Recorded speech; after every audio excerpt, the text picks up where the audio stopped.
Assalamu alaikum, hormatly mergenler. Kandaysыңар? Бала кырай билеңер тынч, денсаулык жакшыбы? Mergenler мына бүгүн мурда күнү келгенбиз. Туку мен Сабыр деген байке өчөөбүз Суу Самырдын караколуна.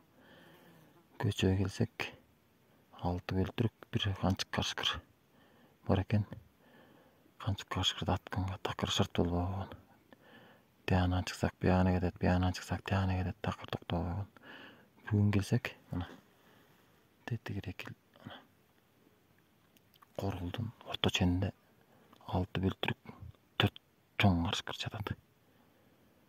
3 канчык бир чоң дөбөт экен. Көчөгүнө келген эмес булар. Биякта элдердин чакыруусу менен келгенбиз. Келе албай атып бир 15 күндөн бери чалып атышкан. Мурда күнү келгенде кептеп жумуштан убакыт таап. Кудай буйрса майдакчы кетти кандай айдайт.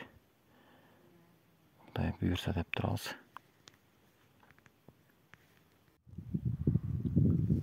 Assalamu alaikum туугандар. Мына момда 5 бөлтүрүк жатат. Көрүнүп атса керек. Току кичине чоңойтуп койчу. Экранды.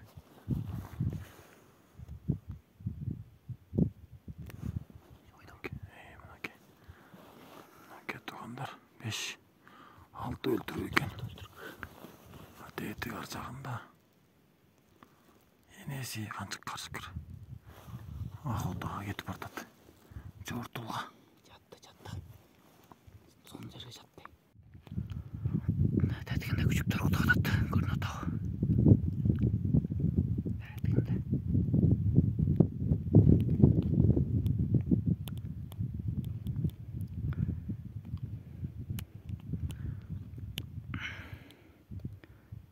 Beş küçük